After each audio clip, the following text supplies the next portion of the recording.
आप देख रहे हैं आइला टॉक्स चैनल और मैं डॉक्टर इरशाद खानम आज आपके लिए लेकर आई हूँ एक नया विषय, जिसमें मैं आपको ये बताने वाली हूँ कि अगर कोई नाबालिग बालक है, किशोर है और वो ड्रिंक एंड ड्राइव में पकड़ा जाता है तो उसको क्या पनिशमेंट मिलेगी। और ये विषय हमारा मोटरयान अधिनियम 1988 की धारा 199A से संबंधित है।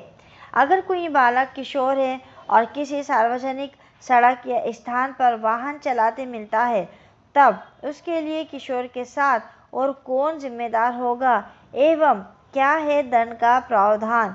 भारत में 18 वर्ष से कम आयु का कोई भी व्यक्ति किसी भी सार्वजनिक स्थान पर मोटर वाहन नहीं चला सकता है।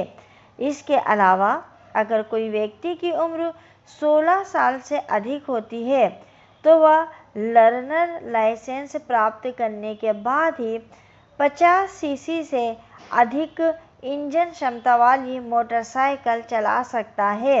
इन नियमों को तोड़ने पर नाबालिग बच्चे की जगह उसके पिता को भारी भरकम चालान का सामना करना पड़ सकता है। वहीं इस कृत्य के लिए, इस काम के लिए पिता को जेल भी जाना पड़ सकता है। ये जो लाइसेंस दिया जाता है, ये किशोर बालकों को सिर्फ गाड़ी सीखने के लिए दिया जाता है, ना कि सार्वजनिक स्थान पर बाइक दौड़ाने के लिए।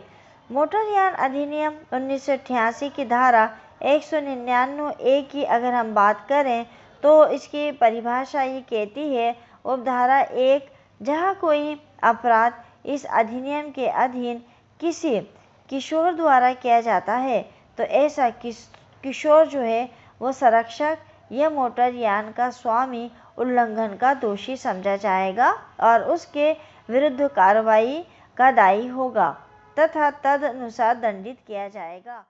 किसी किशोर बालक द्वारा किए गए अपराध में वाहन स्वामी या कोई संरक्षक यानी कि उसके माता पिता, भाई, चाचा आदि की जिम्मेदारी होगी कि वह बालक को वाहन चलाने से रोके।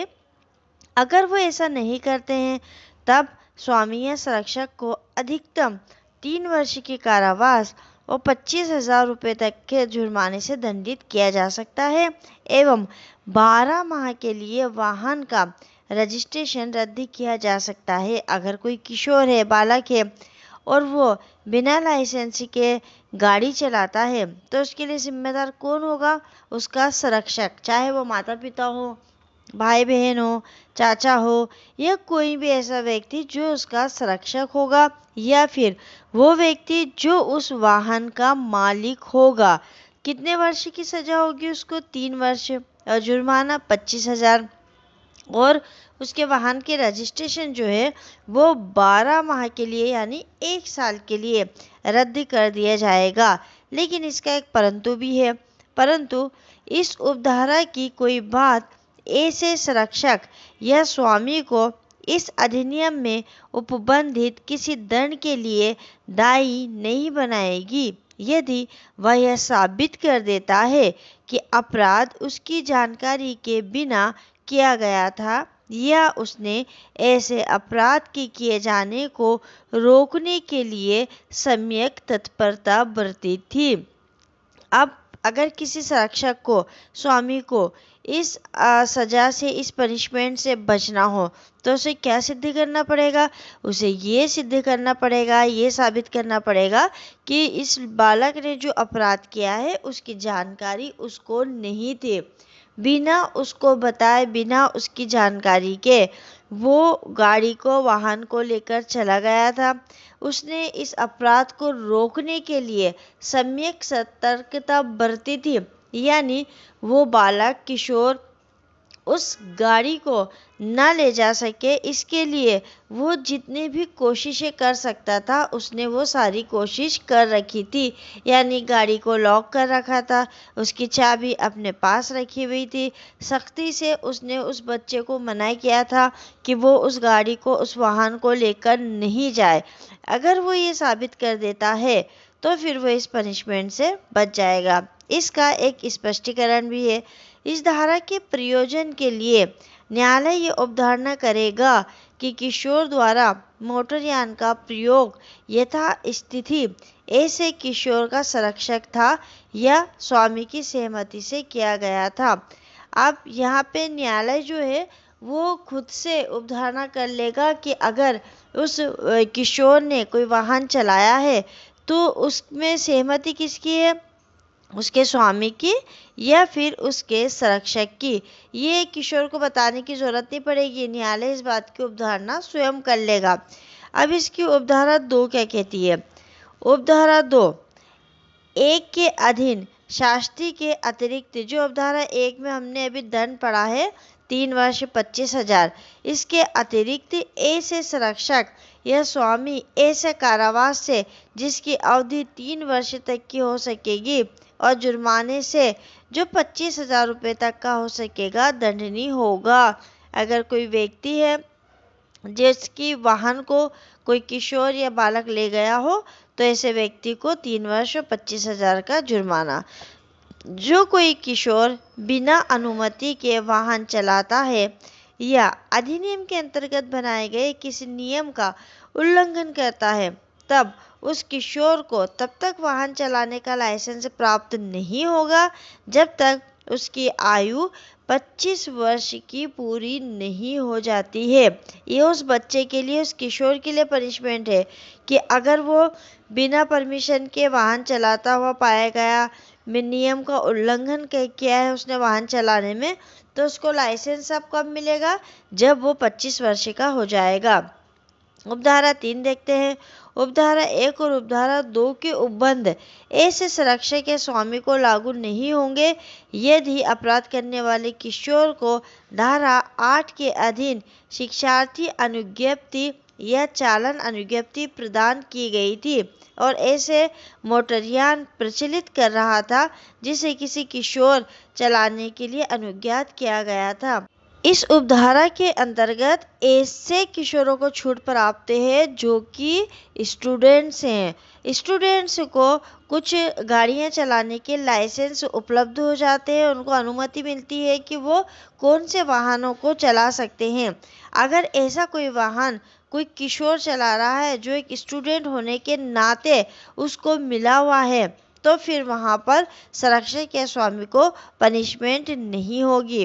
उपधारा 4, जहाँ इस धारा के अधीन कोई अपराध किसी किशोर द्वारा किया गया है वहाँ अपराध किए जाने में प्रयुक्त मोटर यान 12 मास की अवधि के लिए रद्द किया जाएगा।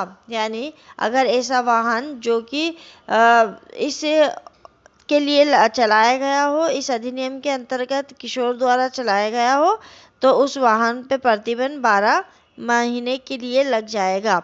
उपधारा 5 के कहती है, जहाँ इस अधिनियम के अधीन कोई अपराध किसी किशोर द्वारा किया गया है वहाँ धारा 4 या धारा 7 के होते हुए भी ऐसे किशोर धारा 9 के अधीन चालन अनुज्ञप्ति या धारा 8 के अधीन शिक्षार्थी अनुमति या अनुज्ञप्ति प्रदान किए जाने के लिए पात्र तब तक नहीं होंगे जब तक कि ऐसे किशोर ने 25 वर्ष की आयु पूरी ना कर ली हो।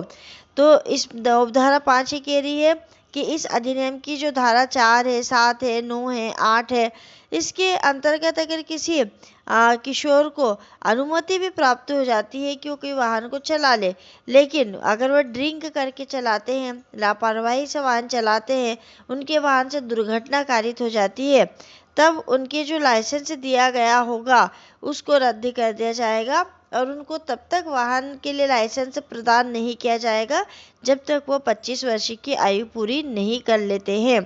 उपधारा 6, जहाँ इस अपराध के अधीन कोई अपराध किसी किशोर द्वारा किया गया है वहाँ ऐसे किशोर इस अधिनियम में यथा उपबंधित ऐसे जुर्माने से दंडित होगा, जबकि कोई अभिरक्षा दंडादेश किशोर न्याय अधिनियम 2000 के उपबंधों के अधीन उपांतरित किया जा सकेगा। अब इस धारा को बनाने का उद्देश्य क्या था? इस धारा का उद्देश्य ये है कि माता पिता को अपने नाबालिग बच्चों को वाहन चलाने की छूट नहीं देना चाहिए। अगर उन्हें के मना करने के बाद कोई बालक नहीं मानता है और वाहन को जबरदस्ती ले जाता है तब ऐसे माता पिता संरक्षक पर यह अपराध लागू नहीं होगा। विधि चाहे कितनी भी सख्त क्यों ना हो, माता पिता की सबसे बड़ी जिम्मेदारी होती है कि वे अपने बच्चों की गतिविधियों पर नज़र रखें। यदि नाबालिग अपने माता पिता को लूप में लेकर उनको नज़रअंदाज करते हुए या उनको अपनी बातों में लेकर मोटर बाइक चला रहे हैं या उनके माता पिता को इसके बारे में सूचित किया जाता है, तो भी किसी दुर्भाग्यपूर्ण घटना के मामले में माता पिता को दंडित करने की आवश्यकता होती है, क्योंकि ये माना जाता है कि विधि जो है उसके माध्यम से तो किसी बच्चे को दंडित किया जा सकता है, लेकिन माँ बाप का ये पहला कर्तव्य बनता है कि वह अपने बच्चों के ऊपर नज़र रखे, उन पर सख्ती बरते। ये वीडियो आपके लिए कितना उपयोगी था, आप हमें कमेंट्स करके ज़रूर बताइएगा। कमेंट्स के साथ साथ लाइक शेयर करें। मिलेंगे अगले वीडियो में नए विषय के साथ, तब तक के लिए शुक्रिया, धन्यवाद।